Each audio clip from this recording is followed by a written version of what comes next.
ఆవిడ తెర దింపేసింది అనుకోండి, మీకు జగత్తంతా కనపడుతుంటుంది.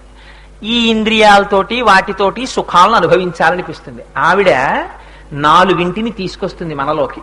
ఆ 4 ఏమిటో తెలుసా అండి? తను, కరణము, భోగము, భువనము. ఈ 4 పెట్టేస్తుంది. తనుహు అంటే శరీరం, కరణము అంటే లోపల ఇంద్రియాలు మనస్సు, భువనము అంటే బయట ప్రపంచం, భోగము అంటే సుఖాన్ని అనుభవించడం. ఈ శరీరంతో ఇక్కడే ఉంటాయి ఇంద్రియాలు. ఈ లోపల నుంచి మనస్సు, ఒరే ఈ కళ్ళతో టీవీ చూసి సంతోషించరా, దీంతో ఏదో టేప్ రికార్డర్ వినరా, దీంతో ఏదో ముట్టుకు సంతోషించరా అని చెప్తూ ఉంటుంది. ఏం చేస్తాడు? ఆ ఇంద్రియాలతో సుఖాల్ని దుఃఖాల్ని అనుభవిస్తూ ఇవన్నీ నే చేశానని పాపపుణ్యములను మూట కట్టుకుంటాడు. ఈ 4 చేత అమ్మవారు జీవశక్తిగా ఉంచేస్తుంది. ఇది ఒకనాడు అమ్మవారికి అనుగ్రహం కలుగుతుంది. వీడు ఈ తను, కరణము, భువనము, భోగము ఈ 4 అమ్మవారి వైపుకి తిప్పుకుంటాడు. ఈ 4 భగవంతుడి వైపుకి తిప్పి ఎప్పుడు భక్తిగా అమ్మవారి పాదాలు పట్టుకుని ఉండడం అలవాటైందనుకోండి, అదే తల్లి ఎంత చిత్రమైన పని చేస్తుందంటే ఇప్పటి వరకు ఉన్న అజ్ఞానాన్ని తీసేస్తుంది. ప్రపంచం వైపుకి తిప్పితే మహేశ్వరుడు తిరోధానం అంటారు. ప్రపంచం కనపడకుండా అంతటా పరమశివుడే ఉన్నాడనేటటువంటి భావన కల్పింపచేస్తే అమ్మవారైపోతుంది. అమ్మవారు జ్ఞానం ఇస్తుంది. అప్పుడు సదాశివ పర్యంక నిలయాం. అప్పుడు ఆ తల్లి పరమశివుని యొక్క తొడ మీద కూర్చుని ఉంటుంది. అందుకని అందరికన్నా పైకి ఆవిడ కూర్చుని పంచకృత్యపరాయణ ఈ 5 అమ్మవారు చేస్తుంటుంది. ఏమిటది? సృష్టి, స్థితి, లయ, తిరోధానము, అనుగ్రహము. ఈ 5 చెయ్యడానికే మంచానికి 4 కోళ్లుగా 4 పెట్టుకుని పరమశివుణ్ణి సదాశివుడు పడుకునుంటే ఆ సదాశివుని యొక్క తొడ మీద అమ్మవారు కూర్చుని ఉన్నట్టుగా ఆ మంచం అక్కడ వేయడంలో అది సృష్టి రహస్యం. సృష్టికి ముందున్నవాడు నిర్గుణమైన బ్రహ్మము. ఆ నిర్గుణమైన బ్రహ్మములో కోర్కెని కల్పించి ఈ ప్రపంచంగా మారేటట్టుగా చేయగలిగినటువంటి మాయాశక్తి ఏది ఉందో అది అమ్మవారు. అందుకని ఇప్పుడు ఏమైంది? ఈ శక్తి లోపల ప్రవేశించి స్పందన కల్పిస్తే ఆ పరమశివుడు జగత్తుగా విస్తరించాడు. ఇదిగో ఇది చెప్పడం శివశక్త్యాయుక్తో యది భవతి శక్త ప్రభవితుం నచే దేవం దేవో నఖలు కుశల స్పందితుమపి. ఇందులో ఒక గొప్ప రహస్యం. అమ్మవారు లోపల ఉన్నంత కాలమే చైతన్య స్వరూపంగా దీనికి గౌరవం ఉంటుంది. ఒక్కసారి ఆ చైతన్యం బయటికి వెళ్ళిపోయింది అనుకోండి, అంతే. ఇంకా దీన్ని తీసుకెళ్లి కొత్త కర్రల మీద పడుకోబెట్టేసి నార కట్టి పట్టుకుపోతారు. అందుకని చైతన్య స్వరూపంగా ఉండేటటువంటి అమ్మవారు లోపల ఉండడమే ఇకారంగా ఉండడం. అందుకే మీకు పైకి హాయిగా ప్రాణంతో ఉన్నాడు అనుకోండి, శివస్వరూపం అంటారు. శివశ్రీ కోటేశ్వరరావు గారండి, లేకపోతే సాక్షాత్తుగా శివుడండి అయినా అంటారు. ఆ శివాలో షాకి ఇకారం ఉంది, అందుకని అది మంగళప్రదమైంది. ఈ ఇకారం తీసేశారనుకోండి షాకి, అది ఏమవుతుంది? శవ అవుతుంది. ఇప్పుడు ఏమైంది? అది ఎందుకు పనికిరానిది అయిపోయింది. అంటే ఇప్పుడు ఏమైంది?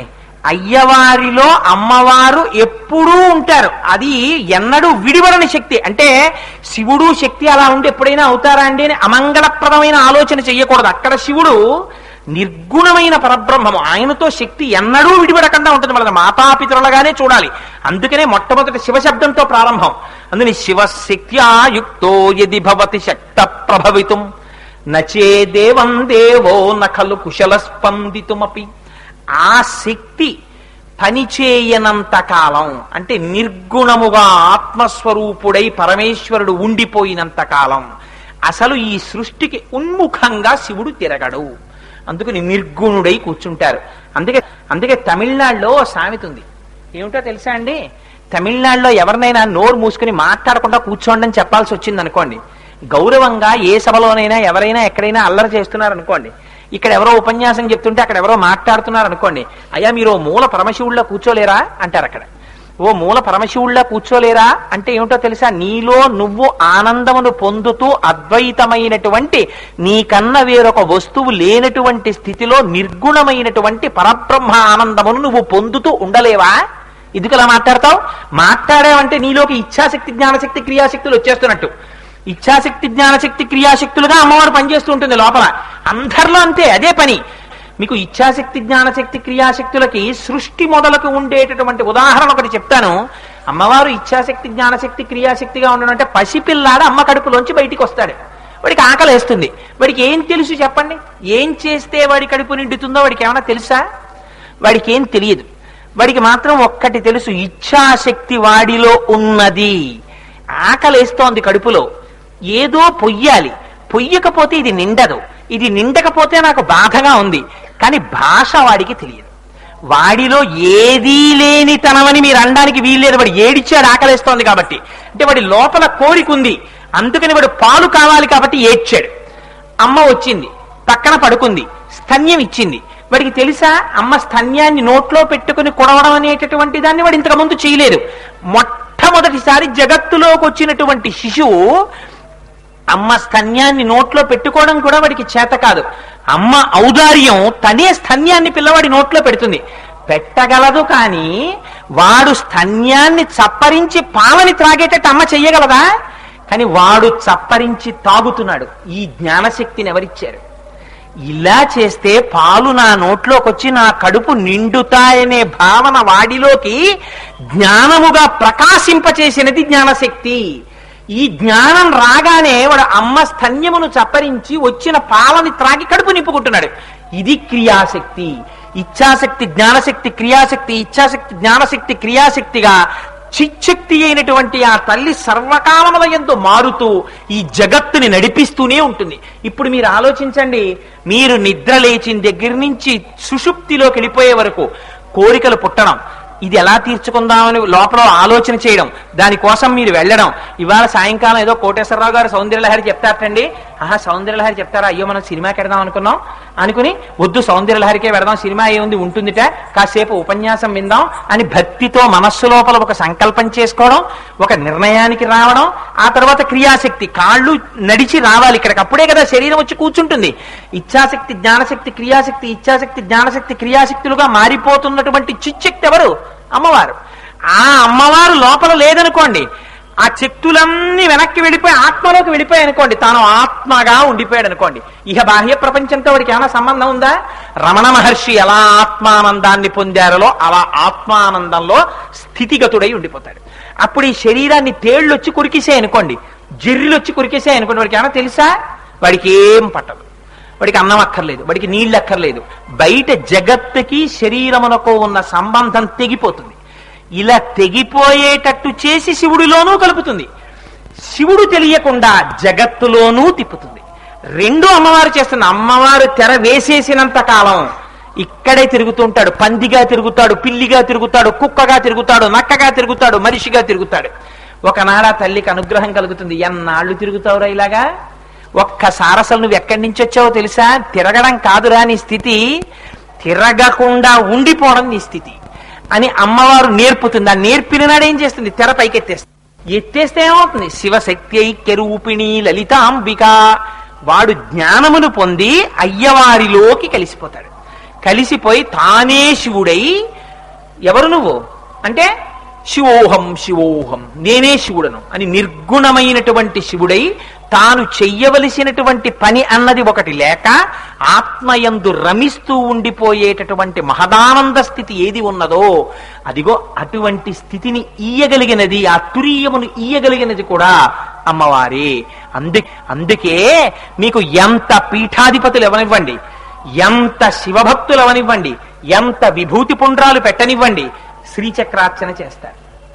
అయితే శ్రీచక్రార్చన చేస్తారని నేను అన్నానని ఎవ్వరూ కూడా పొరపాటున కోటేశ్వరరావు గారు అన్నారండి ఆ రోజున వేదిక మీద అని శ్రీచక్రార్చన చేయరాదు.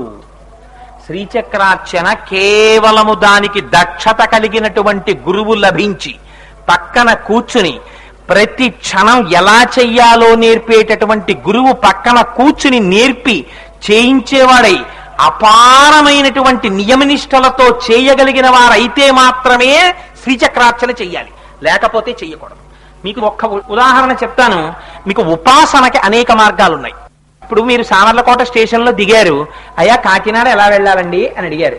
బస్సు ఎక్కితే వెళ్ళిపోతుందండి అన్నారు ఒకరు. అయ్యా ఈ రైలు ఉండదా? నాకు బస్సు ఎక్కితే వాంతులు అవుతాయి అన్నారు. అయితే ఓ గంట కూర్చోండి, ఓ గంట కూర్చుంటే ఏదో సర్కార్ వస్తుంది, ఎక్కేయండి, కాకినాడ వెళ్ళిపోతారు అన్నారు.